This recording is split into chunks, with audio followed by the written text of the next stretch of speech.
pada sore hari ini gitu.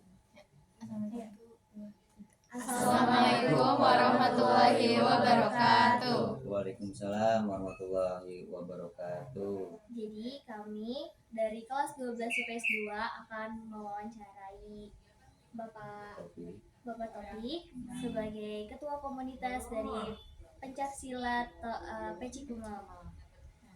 Perkenalkan, nama saya Nurbaiti Isnani Saputri. Nama saya Revani Syarafina. Nama saya Maulida Nabila. Nama saya Kairan Revania. Nama saya Dimas Fajar. Nama saya Adi Fahmi Saputra. Nama saya Aulina Nur Fauzia. Nah, jadi coba dulu. Iya. Putra ini. Siapa deh kalian? Jadi deh. Pertanyaan pertama, nama komunitas yang Bapak dirikan ini sebenarnya filosofinya apa sih, ada nggak sih arti namanya?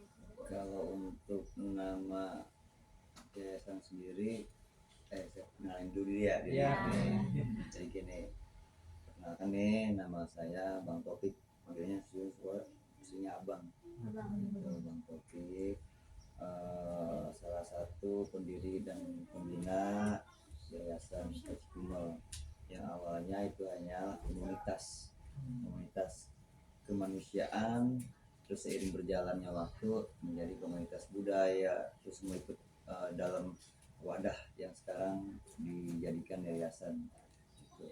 Adapun namanya adalah Yayasan Peci Kumel. Ini unik. Pengen gini, kenapa Peci Kumel?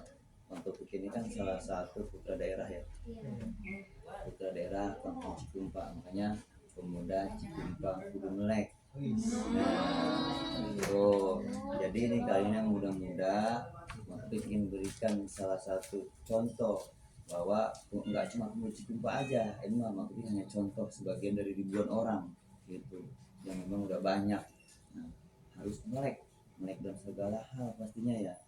Nama nih melek agama, mau itu Pak Islam maupun apa, karena kan agama semua mengajarkan kebaikan gitu. Terus melek apa lagi, IT, benar nggak? Terus melek budaya, terus melek apa lagi, banyak kepedulian yang sekarang ini terfokus adalah kebanyakan kemanusiaannya dan juga budayanya, salah satunya yaitu di pencak silat itu sendiri. Adapun didirikannya itu karena keinginan besar untuk membantu sesama, karena banyak masyarakat yang memang membutuhkan seseorang ataupun tim yang membantu mereka ketika kesusahan. Dan artinya di sini misalnya masuk rumah sakit, ketika mereka nggak punya biaya, nggak punya jaminan kesehatan. Nah, fungsi Peci Kumel inilah mendorong pasien ini sampai rumah sakit dengan mendapatkan pengobatan gratis. Jadi sekarang sudah berkembang macam-macam, ada yatim duafa juga di sini. Kemudian ada berbagai hal lainnya yang memang insya Allah bersifat positif. Wah, keren banget berarti ya artinya. Iya. Awalnya dikira unik banget, ternyata maknanya dalam banget ya. Iya, maknanya dalam banget begitu. Itu sih hanya kepanjangannya, tapi kalau filosofinya gini, bahwa nggak semua yang kumel itu buruk. Benar nggak? Nggak semua yang kumel itu buruk. Jadi banyak kok yang bersih itu nggak baik. Nah, disinilah kita ingin membuktikan bahwa kumel itu belum tentu buruk, bisa bermanfaat buat siapa? Buat masyarakat pastinya, menentukan gitu. Jadi awalnya sejarahnya itu dimulainya kapan sih? Kalau sejarah kemungkinan sekitar 10 tahun yang lalu ya. Itu masih bersifat komunitas. Iya. Bersifat komunitas Peci Kumel. Terus kita udah berjalan kemana aja tuh udah ada korban bencana alam, diantaranya Cianjur, Sumedang, terus juga sampai kemarin terakhir yang di Bekasi, Katu Bogor sana banjir itu kan, iya di sana kita sampai. Jadi kemungkinan ya dari tahun berapa sih gak lupa deh, pokoknya 10 tahun yang lalu lah. Iya, 2014 itu kita udah mulai bergerak. Itu kan awalnya komunitas ya, Iya, sampai akhirnya jadi komunitas yang pencak silat kayak gitu. Gimana tuh, Bang? jadi untuk kenapa bisa terbentuknya pencak silat. Iya. Jadi karena keinginan awalnya hanya ingin membantu, tujuan awal ya kita ingin membantu masyarakat yang memang kesulitan ekonomi, kesulitan hidup.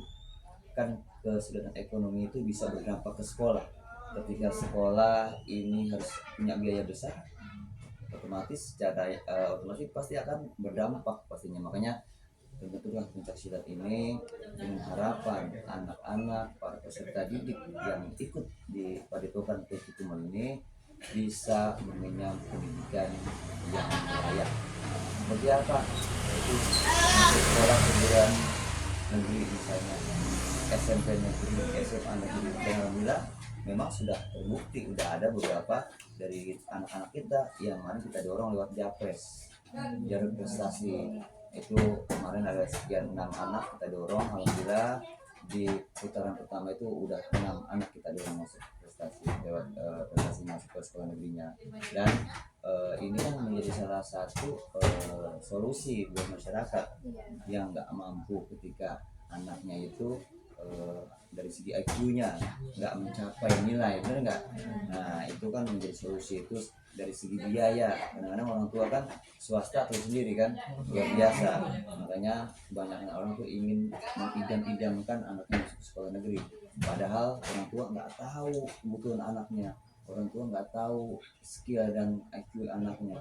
Nah disinilah Padepokan Silat ini kita dirikan berdasarkan untuk membantu masyarakat, wabil khusus untuk generasi muda selanjutnya.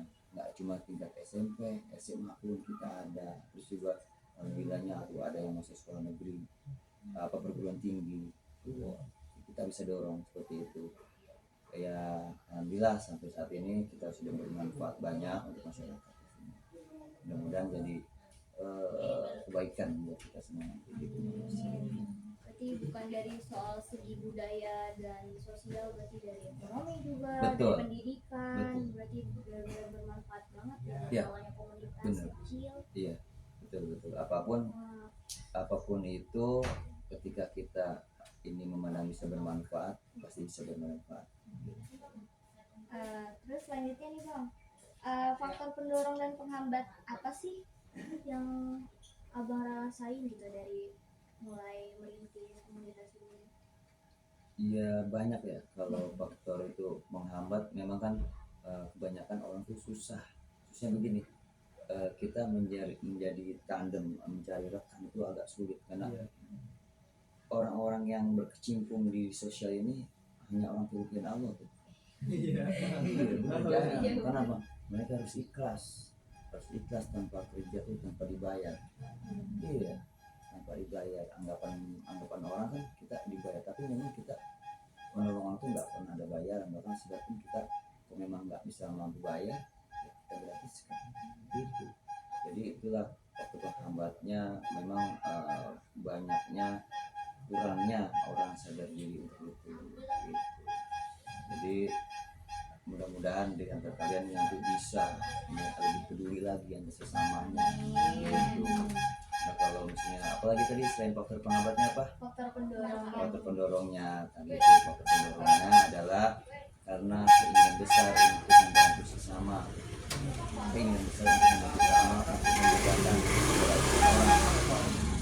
Karena kan kata ada hadisnya tuh ya, bermudahlah urusan orang maka kau akan bermudah urusan membantu. Jadi berdasarkan itulah kita bergerak di bidang kemanusiaan. Berarti pendorongnya tetap dari individu masing-masing. Betul, kita hanya merangkul sifatnya, gitu, hanya merangkul orang-orang yang memang punya kesamaan visi dan kesamaan hati gitu, biar sama-sama berbuat buat kebaikan.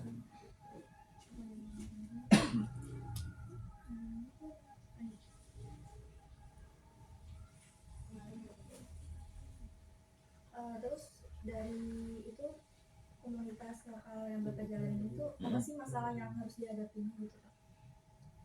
Kalau masalah mau banyak sebenarnya banyak. Karena apa? Kita sih pengen dari setiap pelaku-pelaku yang ada di komunitas yayasan ini, siapa sih yang nggak mau menyenangkan orang lain, yang apalagi teman-teman kan butuh hidup gitu ya, itu butuh hidup, butuh segala hal, itu pembiayaan segala macam, itu banyak jadi salah satu kebutuhan kita. Tapi tetaplah insya Allah dengan begitu kita yakin bahwa apapun yang kita dapat nanti akan ada balasan. Iya nih. Terus selanjutnya ada pengaruh modernisasi dan globalisasi terhadap komunitas lokal yang meningkat. Kalau pengaruh modernisasinya ya banyak banget juga. Iya, karena kan nih banyak generasi sekarang tuh nggak peduli. Iya kan, karena kan generasi itu nggak peduli dengan, bahkan nggak usah dengan lingkungan, dengan teman sendiri aja kadang-kadang nggak peduli. Iya, wah bergaul sibuk dengan HP kan. Itu kan modernisasi ini kan luar biasa nih, dimana kita diserang dengan teknologi dan kita belum siap buat itu. Itu salah satu penghambatnya. Yang terbesar adalah bagaimana caranya merangkul, mengedukasi dengan baik generasi muda yang sekarang luar biasa pergaulannya. Nah inilah makanya kita tampung di sini dengan berbagai aktivitas. Kita dorong untuk lebih memberikan kebaikan, mendorong untuk sama-sama berbuat dan peduli. Bahkan di lingkungan sendiri sekolah, memang kita nggak pernah tahu teman kita punya jajan atau enggak, nggak pernah tahu, benar nggak? Nah disitulah kita harusnya peka, kita mulai di sini ingin menunjukkan itu.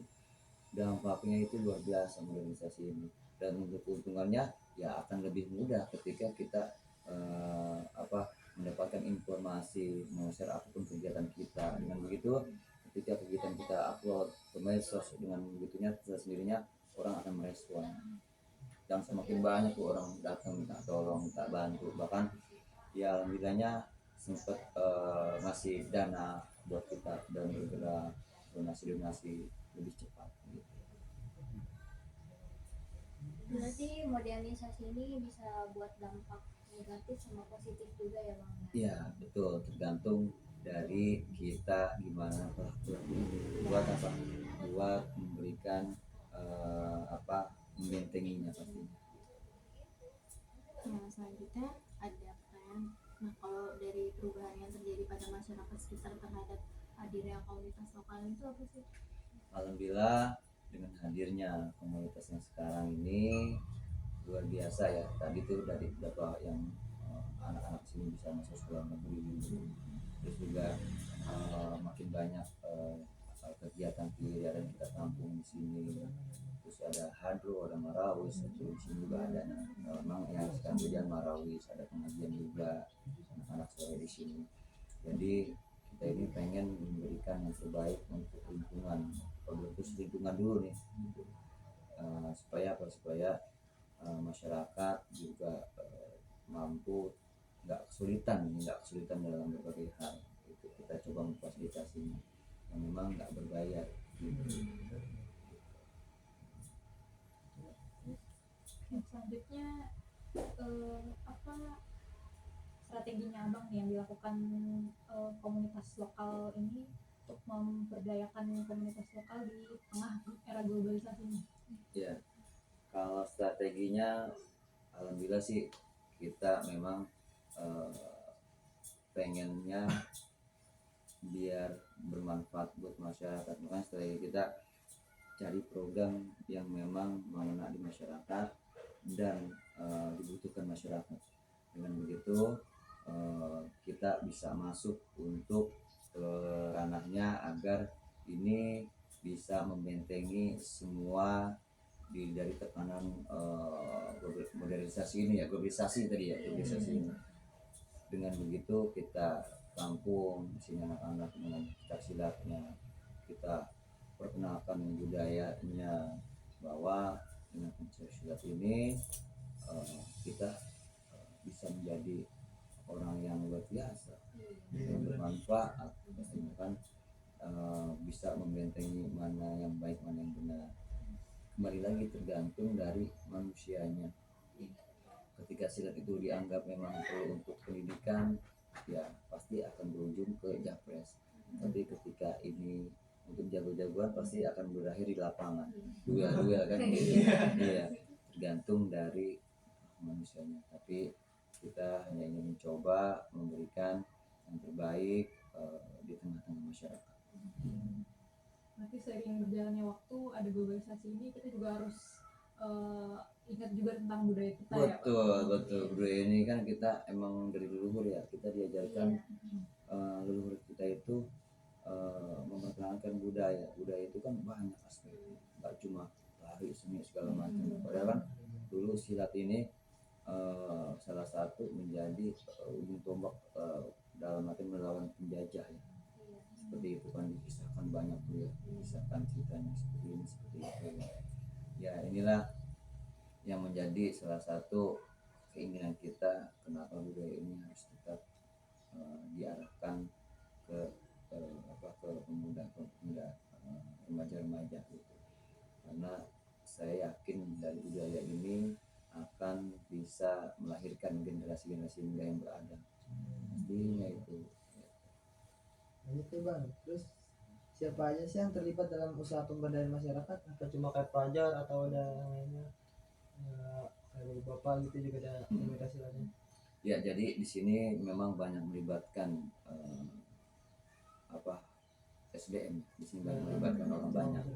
Iya, dari mulai ada yang memang pengacara juga di sini alhamdulillah, terus juga ada yang mengajar di pondok pesantren, juga ada yang memang mengajar di sekolah-sekolah lainnya, bahkan relawan-relawan juga ikut terjun di sini gitu.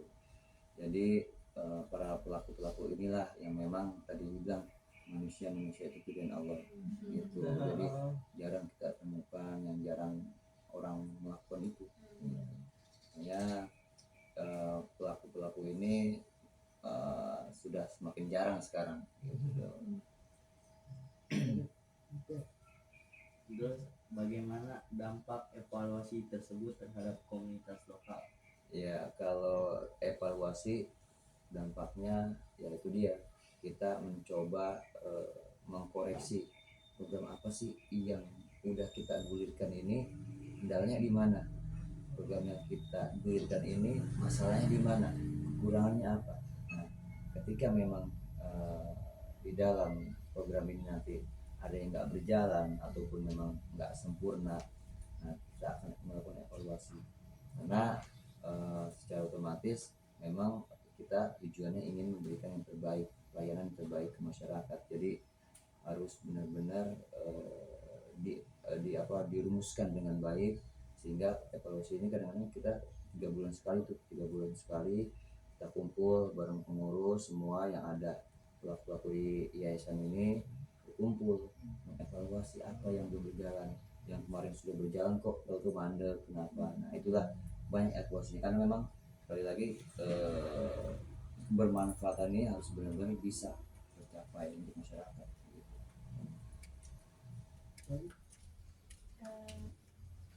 Mungkin segitu aja ya bang Ya. wawancara hari ini. Jadi kita dapat banyak banget manfaatnya nih, kayak tahu sejarahnya, terus juga gimana sih cara menghadapi sekarang modernisasi yang wah gila-gilaan ya. Dan ya yang lain ada yang mau nambahin? Cukup ya. Cukup. Sekian, terima kasih. Wassalamualaikum warahmatullahi wabarakatuh. Waalaikumsalam warahmatullahi wabarakatuh.